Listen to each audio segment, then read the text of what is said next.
what I'm about to tell you is going to be banned, most likely on Facebook and Twitter and YouTube and every place else because it goes against the WHO. But 3 weeks ago, I called for a full audit of the WHO. At this point, you know about their assisted cover-up with the overlords of the Chinese Communist Party to try to hide the fact that China is directly responsible for the coronavirus pandemic. President Trump has rightly halted all U.S. funding to the WHO until we can find out what the heck is going on over there. Who's involved? How deep is this? I don't see the media asking any questions of any kind of substance. After Trump cut funding, the head of the WHO accused the president of politicizing the coronavirus.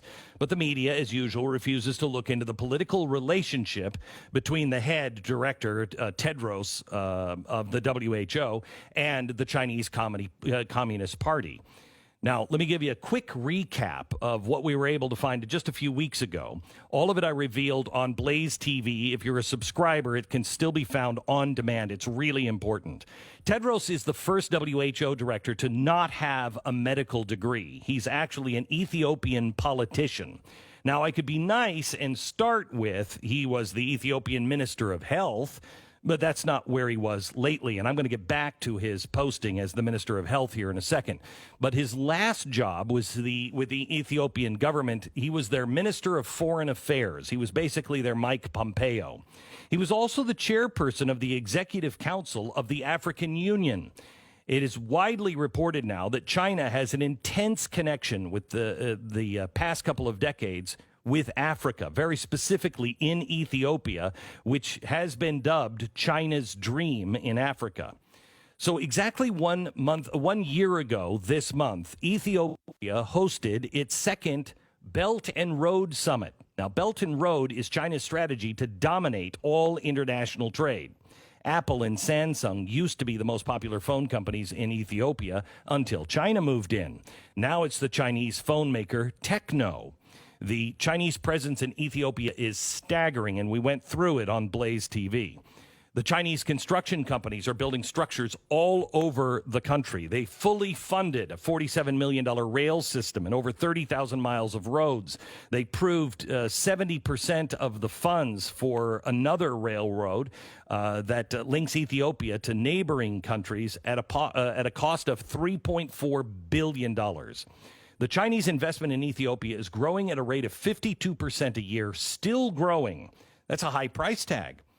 How is Ethiopia ever going to pay that back? Well, the answer is they can't in cash. Since the year 2000, Ethiopia owes China over $12 billion. That's half of their entire external debt owed to the Chinese Communist Party. They have no way of ever repaying it, at least not with cash. No one in the media will ask these questions. And making even more ridiculous this whole situation is the fact that China has a track record for buying influence in international organizations within the UN. An official within the White House recently told Radio Free Asia that China's foreign investment in places like Ethiopia and Africa is part of a plan to, quote, reshape the international system to accommodate its political and economic interests. They go on. Quote, in service of this strategy, China has consistently sought to trade financial incentives for votes, offering bribes and canceling debt for countries that support them. Now, the Washington Post recently reported that China forgave Cameroon's debt just 1 month before they withdrew their country's candidate to head the UN's Food and Agriculture Organization. China also threatened to cut off exports from multiple countries in South America if they didn't back their candidate to head the FAO. Guess who now sits at the head of that UN organization? Yes, the distinguished gentleman from China. So why is it suddenly out of bounds to notice the same mafia-style tactics from China directed at the WHO? In 2017, the WHO director shocked the world when he announced that he was naming President Mugabe of Zimbabwe a WHO Goodwill Ambassador. Mugabe, as in the ruthless, human rights abusing, land grabbing, hyperinflation inducing dictator. Oh, and you can also tack Marxist, Leninist, and Maoist to that impressive resume. So why the heck did the WHO, more importantly, their director, think this was even a remotely good idea? Well, it all makes sense. If you see that China loved themselves some Mugabe, he was helping China move into Africa. They had strong ideological ties. Marx, Mao, Lenin, the current president, Xi Jinping, and Mugabe, all of them together. That's one heck of a party. The Washington Post reported that the WHO director's decision to honor Mugabe was speculated as, quote, a payoff to China, which worked tirelessly behind the scenes to help Tedros defeat the United Kingdom's candidate for the WHO job, David Nabarro. Tedros's victory was also a victory for Beijing, whose leader, Xi Jinping, has made public his goal of flexing China's muscle around the world. Really? This is the guy that everyone in the world, including our media, is claiming is acting in good faith when he covers up for China over the coronavirus. Not only did China have a deep ideological link with Mugabe in Zimbabwe, they also have a deep ideological link to the WHO director himself. Again, you won't get this information anywhere. What do I mean by that?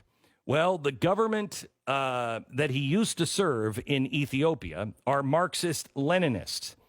In fact, he wasn't just part of it.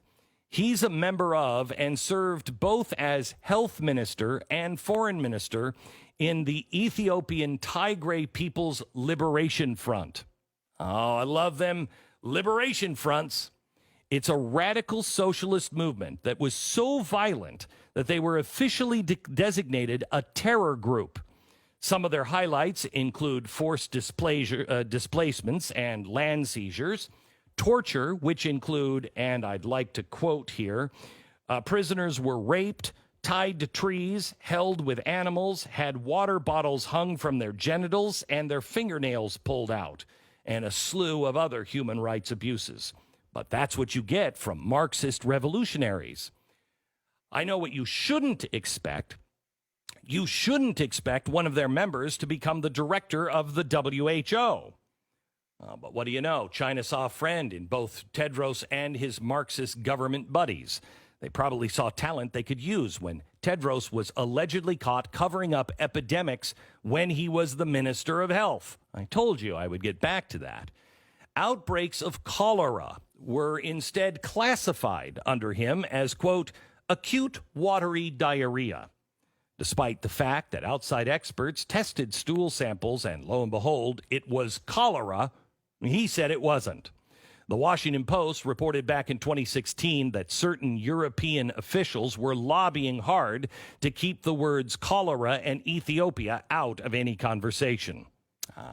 Sure. Well, this kind of talent could be used by China. He appeared to have experience covering up epidemics. And he not only a member of Cover-Up, he also is a Marxist who is tied into a Marxist Leninist terrorist political party. Wow. He was actually one of the 9 executive members of the Politburo, so he knows how China works. As Ethiopia's foreign minister, he helped China move into his country. In fact, let me quote a Facebook post from him. This is something that he posted in 2015. Under the Go Global program of JANA, we expect increased Chinese investment flow to Ethiopia. The 8 industrial parks identified throughout Ethiopia, some already under construction, will facilitate the migration of Chinese companies to Ethiopia. He even wrote an op-ed with his Chinese counterpart, one from 2014, entitled A Role Model for Bilateral Ties.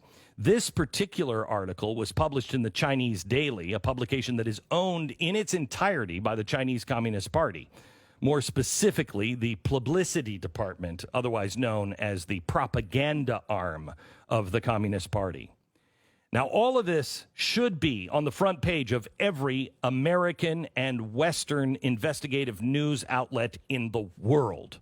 The head of the WHO, who comes from a radical Marxist political party that was dubbed a terrorist organization, who covered up outbreaks when he was the Minister of Health in his own country, was helped into office by the Chinese government and has been caught doing favors for China. Now he's been caught repeating doing exactly the same thing with coronavirus. That's the story. The facts are clear. The WHO director is in with communist China. We must stop listening to the WHO until they clean this mess up. Not a dime should go to them or, quite frankly, the UN until this is fixed. And then after that, we should still think about it. By the way, every word that I said is documented. Go ahead, throttle us, demonetize, remove this from Facebook, remove this from YouTube, throttle us, Google. You will only expose what you are really doing and who you are in bed with.